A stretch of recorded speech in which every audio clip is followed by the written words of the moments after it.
आज बात दिवाली से पहले बनने जा रहे महासंयोग की करेंगे। दिवाली 12 नवंबर को है, लेकिन उससे पहले एक नहीं कई महासंयोग बन रहे हैं। दीपावली की शाम को लक्ष्मी पूजा के वक्त 5 राजयोग रहेंगे। इनके साथ आयुष्मान, सौभाग्य और महालक्ष्मी योग भी बनेंगे।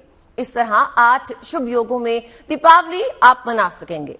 दीपावली पर शुभ योगों की ऐसी स्थिति पिछले 500 सालों में नहीं बनी। इतने शुभ संयोग बनने से ये लक्ष्मी पर्व सुख, समृद्धि और फलदायी बना रहेगा। यानी ये दिवाली सौभाग्य राजयोग वाली है। ऐसे में आज हम जानेंगे कि क्या है इन राजयोगों का महत्व, इनमें क्या लाभ होंगे, इस दौरान क्या करना चाहिए, क्या नहीं करना चाहिए। इस सब के बारे में हमारे साथ मौजूद मेहमान ज्योतिषाचार्य बताएंगे। लेकिन पहले इन राजयोगों के बारे में जानने और इसके महत्व को समझने के लिए देखिए रिपोर्ट।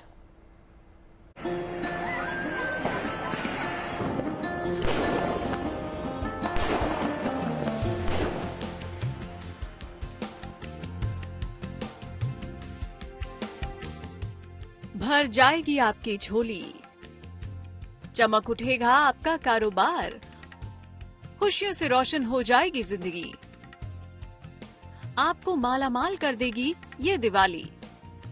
क्योंकि 500 साल बाद दिवाली पर एक नहीं बल्कि कई राजयोग बनने जा रहे हैं।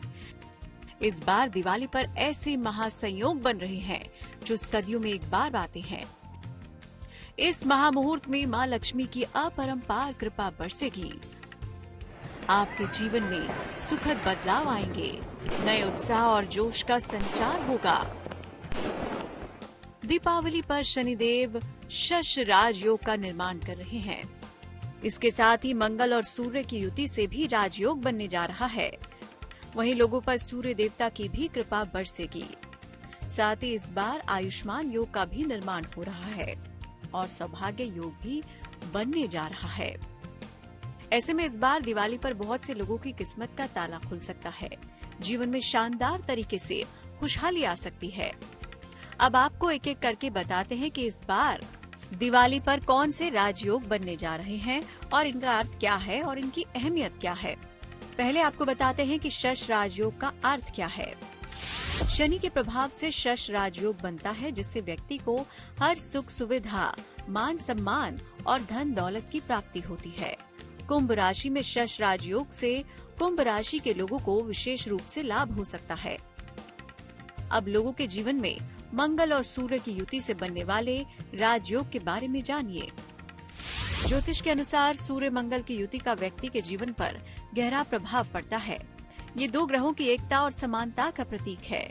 इन दोनों ग्रहों की युति से व्यक्ति अत्यधिक ऊर्जावान बनता है। इसके कारण करियर, खेल और क्रिएटिव क्षेत्रों में लोगों को खास तौर से लाभ हो सकता है। इस दिवाली पर सूर्य देवता किस तरह से लोगों पर खास तौर से मेहरबान रहेंगे, ये भी जानिए। वहीं इस बीच सूर्यदेव के तुला राशि में प्रवेश से भी अद्भुत राजयोग का निर्माण हो रहा है। सूर्यदेव 16 नवंबर तक तुला राशि में रहेंगे, लिहाजा दिवाली पर लोगों को सूर्य देवता की असीम कृपा मिलेगी। सूर्य के तुला में आने से मंगल और केतु के साथ त्रिग्रही योग भी है, जिससे कई राशियों के लोगों को भी लाभ होगा। अब जानिए आयुष्मान राजयोग के बारे में। आयुष्मान राजयोग को अत्यंत शुभ माना जाता है। इसके कारण घर में सुख, समृद्धि और खुशहाली आती है। आयुष्मान राजयोग में किए गए कार्य लंबे समय तक शुभ फल देते रहते हैं। जीवन भर इनका असर बने रहने के कारण इसे आयुष्मान राजयोग कहा जाता है। अब जानिए सौभाग्य राजयोग के बारे में। दिवाली पर आयुष्मान राजयोग के साथ साथ सौभाग्य राजयोग का भी निर्माण हो रहा है। इस योग में धन की देवी मां लक्ष्मी और भगवान गणेश की पूजा करने से आमदनी में अपार वृद्धि होगी। तो आप भी दीपावली पर सौभाग्य के दीप जलाने और हर्षोल्लास के साथ त्योहार मनाने की तैयारी कीजिए। प्रकाश के उत्सव के साथ अपने जीवन में भी नई रोशनी लाइए। Bureau report, good news today. चलिए अब जो ये दुर्लभ महायोग 500 सालों के बाद बन रहे हैं उसके बारे में और जानकारी लेते हैं हमारे ज्योतिषाचार्य संजय शर्मा से और सुमित्रा अग्रवाल से। संजय जी, सबसे पहले आपसे जानना चाहूंगी शश योग के बारे में हमें बताइए कि ये किन ग्रहों के साथ जुड़ा है और कौन सी राशि वालों को अच्छा फल प्राप्त होगा। जी, सबसे पहले जीएनटी के सभी दर्शकों को और अदिति जी आपको सबको नमस्कार। Thank you. और आज जो आपने बात पूछी है बहुत बढ़िया पूछी है, क्योंकि आज जो योग बन रहे हैं जो दिवाली की हम बात कर रहे हैं आज, तो उसमें शश योग जो होता है, क्योंकि शश योग का अर्थ है कि जब ग्रह स्वग्रही हो, जैसे शुक्र अगर अपने घर में हो तो शश योग बनता है। उसी प्रकार से शनि जो है अपनी ही राशि में है। इस वक्त जो है ग्रहों की जो स्थिति है काफी अनुकूल है, और इसमें शश योग में क्या है, आदमी को सौभाग्य, समृद्धि और स्टेबिलिटी, क्योंकि 2.5 साल के लिए 29 मार्च 2025 तक शनि जो है कुंभ राशि में ही रहने वाले हैं, जिस कारण से इस योग में हमारे अर्थ पे थोड़ी स्टेबिलिटी आने का योग भी बनेगा। और दिवाली के दिन चंद्र मंगल योग भी बन रहा है, क्योंकि इस योग के बारे में बात नहीं थी उसमें, क्योंकि चंद्रमा जो है स्वाति नक्षत्र में रहेंगे और मंगल भी उसी नक्षत्र में है, सूर्य भी वहीं पर है, तो चंद्र मंगल योग भी बनता है। इट्स कॉल्ड ए महालक्ष्मी योग। जिन कुंडलियों में चंद्र मंगल योग देखा जाता है उनके पास अपार धन संपत्ति होती है। और आयुष्मान योग भी इसके अंदर है। आयुष्मान का मतलब है कि व्यक्ति निरंतर प्रोग्रेस करे, आयुष्मता की तरफ चले, सौभाग्य की प्राप्ति हो। और कहते हैं कि प्रकृति का जो निर्माण हुआ है वो रविवार के दिन ही हुआ है, क्योंकि प्रकृति की जो शुरुआत होती है संडे से ही होती है। और इस बार जो दीपावली भी पड़ रही है वो रविवार के दिन ही पड़ रही है, तो बड़ा ही महत्वपूर्ण दिन है। और सर्वार सिद्धि योग भी, रवि योग भी इस दिन बन रहा है। तो ये सारे योग जो हैं जीवन को खुशहाली देने वाले हैं। इसमें एक मंत्र मैं जोड़ना चाहूंगा कि लक्ष्मी जी की पूजा हम करते हैं, तो उसके लिए हम जो है विशेष रूप से गणेश और लक्ष्मी जी की दोनों की पूजा की जाती है। तो मैं एक श्लोक से शुरू करूंगा। मुदाकरात् मोदकं सदा विमुक्ति साधकं कलाधरा वसंस्तकं विलास लोक रक्षकं अनायके कनायकं विनाशते भदित्यकं नतासुना सुनाशकं नमामि तं विनायकम्। ओम गजानन भूत गणादि सेवितं कपित जम्बुफल चारु भक्षणं उमासुतं शोक विनाशकारकं नमामि विघ्नेश्वराय पाद पंकजम्। ओम श्री शतेश लक्ष्मी शपथनाम वहो रात्रे पार्श्वे नक्षत्राणि रूपम शिवनो व्याप्तम मयि खाणा मुमयि खाणा सर्वलोकम मयि खाणः। श्री लक्ष्मी मातेश्वरी या देवी सर्वभूतेषु लक्ष्मी रूपेण संस्थिता नमस्तस्यै नमस्तस्यै जी नमस्ते। संजय जी आपके पास लौटेंगे। अब एक बार रुक करते हैं सुमित्रा जी का। सुमित्रा जी, ये जो 5 राजयोगों की बात हो रही है वो लक्ष्मी पूजा के वक्त हो रही है, तो पहले तो ये बताइए कि दिवाली वाले दिन लक्ष्मी पूजा का वक्त क्या रहेगा, शुभ मुहूर्त कौन सा है, और फिर कौन से 5 राजयोग जो है उसका लाभ जो है पूजन करने वालों को मिलेगा। सबसे पहले बोलना चाहूंगी, एक्चुअली क्या है, ये आज 6 तारीख से 12 तारीख तक तो लगातार कोई कोई योग है ही, और कुछ ना कुछ खरीदने के फायदे हैं, वो बाद में बताऊंगी। सबसे पहले बताऊंगी, जैसे 11 नवंबर को 1:57 दोपहर से 12 नवंबर 2:44 तक हमारा रूप चतुर्दशी रहता है। तो चतुर्दशी में तो दिवाली नहीं बन सकती, हम जानते हैं अमावस्या होना चाहिए। तो 2:44 PM 12 नवंबर को बाद से अमावस्या लग जाती है। अगर बात करें छोटी दिवाली बड़ी दिवाली, तो दोनों के ही मुहूर्त एक्चुअली है 12 तारीख को ही, जब हम शाम को अगर पूजा करते हैं तो। और अगर स्पेसिफिक मुहूर्त की बात करें तो 12 नवंबर को दिवाली के पूजन के लिए सबसे अच्छा समय है शाम को 5:40 से 7:36 PM तक का, 1 घंटा करीब 54 मिनट जैसा। और अगर कोई प्रदोष काल में पूजा करना चाहता है तो उनके लिए 5:29 से 8:07 का समय अच्छा रहेगा। जो वृष लगन में करना चाहते हैं उनके लिए 5:40 से 7:36 तक का टाइम अच्छा रहेगा। काफी सारे लोग सिंह लगन में करते हैं तो 12:12 से 2:30 का रहेगा। बहुत जन चौघड़िया में करना चाहते हैं तो 1:26 से 2:47 का टाइम रहेगा। अगर बहुत जन शुभ अमृत चल मुहूर्त में अगर करना चाहते हैं तो उनके लिए 5:29 से रात में करीब 10:30 बजे तक का मुहूर्त रहेगा। और रात का अगर कोई मुहूर्त चाहते हैं तो 1:44 से 3:23 ये मुहूर्त रहेगी।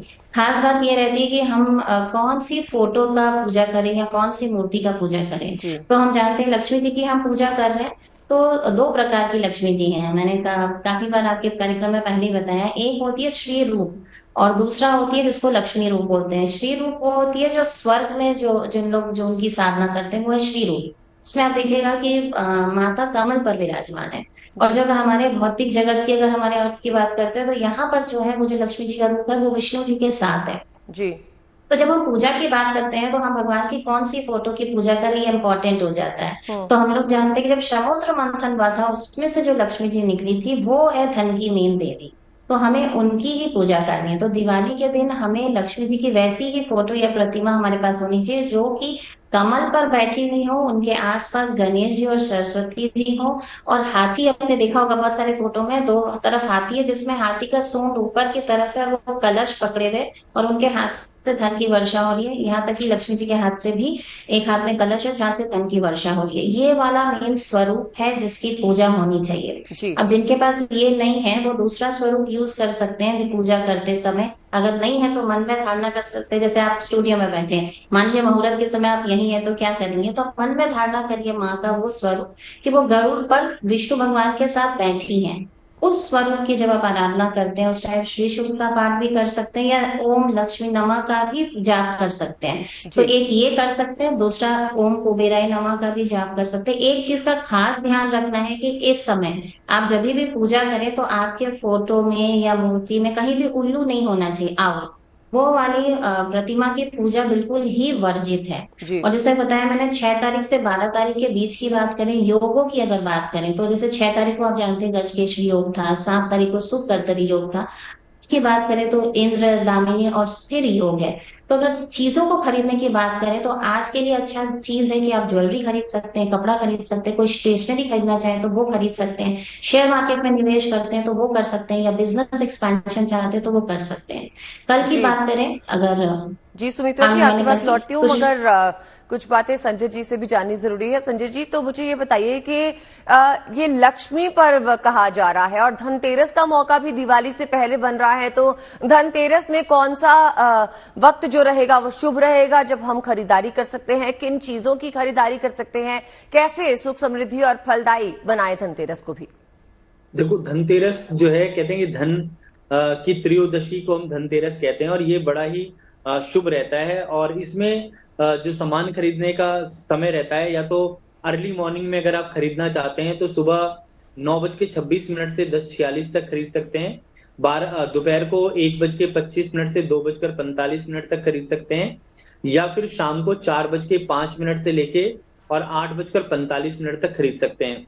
पर इसमें क्या है कि जो भी लक्ष्मी खरीदें वो स्टेबिलिटी वाली हो, चाहे आप सोने की चीज खरीदें, चाहे चांदी की चीज खरीदें। और लक्ष्मी गणेश का सिक्का भी खरीद सकते हैं। और रजत लक्ष्मी का प्रयोग करने से काफी ज्यादा लाभ रहता है, क्योंकि आप जो है रजत लक्ष्मी, स्वर्ण लक्ष्मी ये खरीदें जो स्टेबल रहे आपके जीवन में, वो खरीद सकते हैं। नहीं तो कोई ऐसा बर्तन इत्यादि खरीद सकते हैं जो आपके घर में हमेशा स्टेबल होकर के रहे। तो इस प्रकार से खरीदना चाहिए। और इसमें उसी दिन से जो है, और त्रयोदशी से ही जो है दीपक जो है जलाना घर के अंदर प्रारंभ करना चाहिए। गणेश, लक्ष्मी, इंद्र, वरुण, कुबेर, रिद्धि सिद्धि इनकी पूजा करनी चाहिए। ब्रह्मा, विष्णु, महेश और नवग्रह की पूजा करनी चाहिए। और ये दिन जो है हमारे जीवन के लिए काफी अच्छा रहता है और यहाँ से हमारे जीवन में धन की स्टेबिलिटी रहती है जी। और हमारा जो जीवन है अच्छा चलता है। तो इस दिन जो भी खरीदेंगे वो हमारे जीवन में स्टेबल रहे। और व्यापार में हमेशा जो है खड़ी लक्ष्मी की प्रतिमा लगाएं, जैसे बहन जी बता रही थी। तो खड़ी हुई लक्ष्मी जो है व्यापार के लिए अच्छी होती है, और बैठी हुई लक्ष्मी, जहां पर आप जो है घर पर रहते हैं तो वहां पे स्थिर लक्ष्मी का वास रहे, उसको कमल के फूल पे विराजमान जो होती है बैठी हुई, वो घर के अंदर है। और मंत्र भी बोले, कहते हैं लक्ष्मी के भंडार की बड़ी अपूर्व बात, ज्यों ज्यों दें त्यों त्यों बढ़े, बिन खर्चे घट जात। कहते हैं कि लक्ष्मी का जितना आप दान करेंगे उतनी ही बढ़ेगी, और जितना कंजूसी करेंगे उतनी लक्ष्मी नहीं आएगी।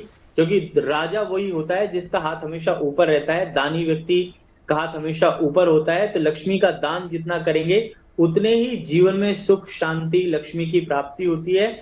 और आज के दिन जो है आप जो भी चीजें खरीदें अपने लिए तो खरीदें, परंतु जो है कुछ ऐसी चीजें भी खरीदें जिनको आप बांट भी सकें, लोगों को भी। जी, बहुत बहुत शुक्रिया आपका संजय जी और सुमित्रा जी हमारे साथ जुड़ने के लिए और ये महत्वपूर्ण जानकारी हमारे दर्शकों को देने के लिए। फिलहाल के लिए GNT स्पेशल में बस इतना ही।